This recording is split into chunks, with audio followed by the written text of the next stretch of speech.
আল্লাহর বায়ানের পক্ষ থেকে আমাকে বিষয় দেওয়া হয়েছে আল্লাহর ভয়ে ক্রন্দনকারী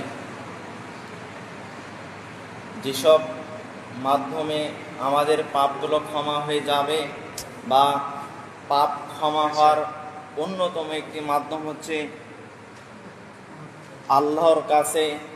আল্লাহর কাছে দু হাত তুলে কান্নাকাটি করে ক্ষমা চাওয়া, অর্থাৎ আল্লাহর ভয়ে কান্নাকাটি করা।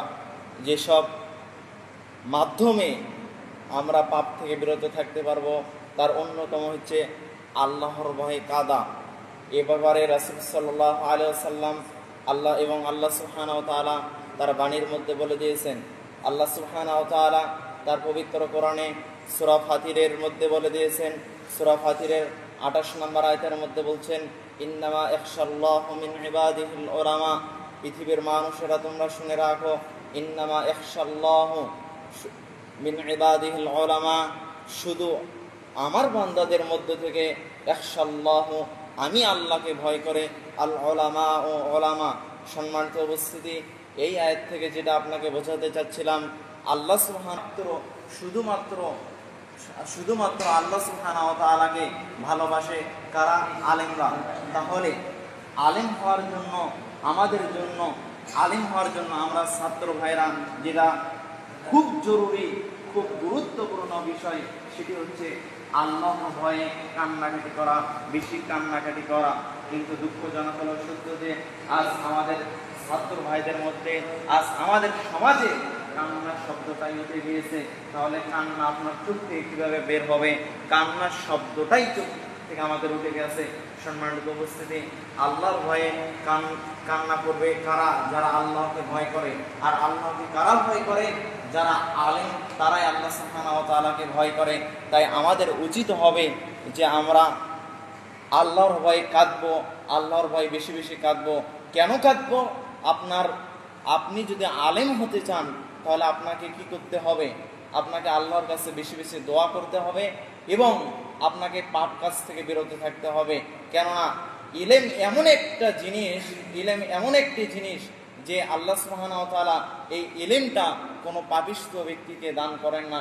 এই জন্য ইলম অর্জন করতে হলে আপনাকে অবশ্যই পাপ থেকে বিরত থাকতে হবে।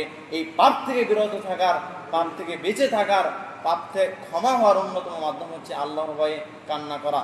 এই ব্যাপারে রাসূল সাল্লাল্লাহু আলাইহি ওয়াসাল্লাম তার অসংখ্য হাদিসের মধ্যে বলে দিয়েছেন।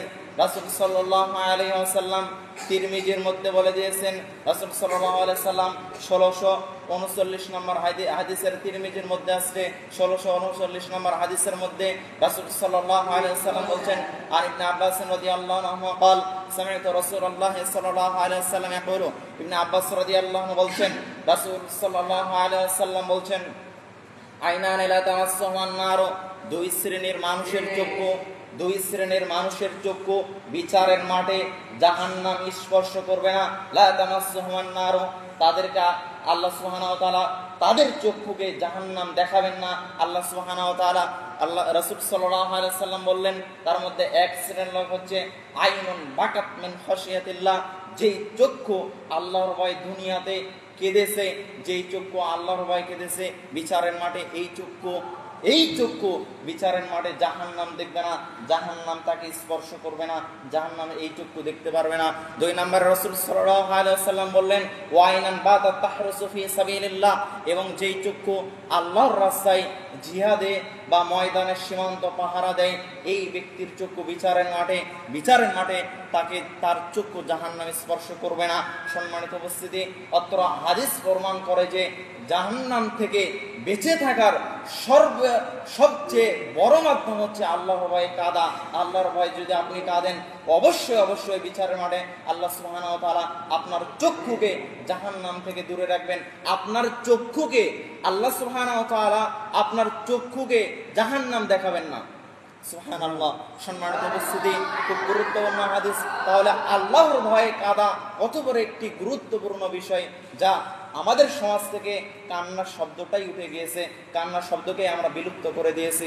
সম্মানিত উপস্থিতি, তারপরে আসুন, রাসূল সাল্লাল্লাহু আলাইহি ওয়াসাল্লাম আরেকটি হাদিসের মধ্যে বলে দিয়েছেন, রাসূল সাল্লাল্লাহু আলাইহি ওয়াসাল্লাম নাসাইর 3117 নম্বর হাদিসের মধ্যে রাসূল সাল্লাল্লাহু আলাইহি ওয়াসাল্লাম বলেছেন, عن أبي ريحانة رضي الله عنه قال قال رسول الله صلى الله عليه وسلم আবু রায়হান রাদিয়াল্লাহু আনহু বলছেন রাসূল সাল্লাল্লাহু আলাইহি ওয়াসাল্লাম বলছেন রাসূল সাল্লাল্লাহু আলাইহি ওয়াসাল্লাম বলেন বিচারের মাঠে রাসূল সাল্লাল্লাহু আলাইহি ওয়াসাল্লাম বলছেন বিচারের মাঠে দুই শ্রেণীর চক্ষু বিচারের মাঠে দুই শ্রেণীর চক্ষু জাহান্নাম দেখবে না দুই শ্রেণীর চক্ষুকে জাহান্নাম থেকে বিরত জাহান্নাম দেখবে না বিচারের মাঠে দুই শ্রেণীর চক্ষু জাহান্নাম দেখবে না তার মধ্যে এক নম্বর হচ্ছে আইনুন বাকাত মিন খাশিয়াতিল্লাহ যেই চক্ষু আল্লাহর ভয়ে কাঁদে এই হাদিসে রাসূল সাল্লাল্লাহু আলাইহি ওয়াসাল্লাম আল্লাহর ভয়ে কান্নার কথা বললেন যে যে ব্যক্তি আল্লাহর ভয়ে কান্নাকাটি করবে আল্লাহ সুবহানাহু ওয়া তাআলা তার চক্ষুকে জাহান্নাম দেখাবেন না রাসূল সাল্লাল্লাহু আলাইহি ওয়াসাল্লাম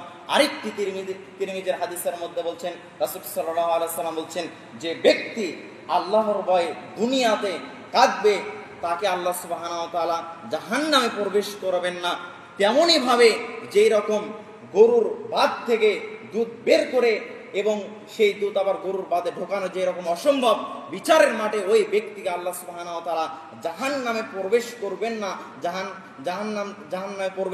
জান্নাতে প্রবেশ করাবেন জাহান্নামে প্রবেশ করবেন না এই রকম অসম্ভব সম্মানিত উপস্থিতি কত বড় গুরুত্বপূর্ণ হাদিস দেখুন আপনি যদি একবার আল্লাহর ভয়ে যদি আপনি নিজের পাপের জন্য কান্নাকাটি করেন অবশ্যই আল্লাহ সুবহানাহু ওয়া তাআলা আপনাকে জান্নাতে প্রবেশ করাবেন আল্লাহ সুবহানাহু ওয়া তাআলা যেন আমাদেরকে নিজের পাপের জন্য বেশি বেশি কান্না করার তৌফিক দান করেন এবং আল্লাহ সুবহানাহু ওয়া তাআলা যেন আমাদের প্রকাশ্যে গোপনে জেনে না জেনে সকল পাপকে আল্লাহ সুবহানাহু ওয়া তাআলা ক্ষমা করে নেকিতে পরিবর্তন করে দেখ সবাই বলে আল্লাহুম্মা আমিন আল্লাহ তাআলা যেন আমাদের সকলকে আমরা আজ এভাবে এই মসজিদে যে রকম ভাবে বসে রয়েছি আল্লাহ সুবহানাহু ওয়া তাআলা যেন বিচারের মাঠে এই রকম ভাবে যেন জান্নাতে বসে জীবন যাপন করার তৌফিক দান করেন সবাই বলে আল্লাহুম্মা আমিন এবার আজকের বক্তব্য শেষ হচ্ছে সুবহানাকা আল্লাহুম্মা ওয়া বিহামদিকা আশহাদু আল্লা ইলাহা ইল্লা আনতা আস্তাগফিরুকা ওয়া আতুবু ইলাইক আসসালামু আলাইকুম ওয়া রাহমাতুল্লাহ।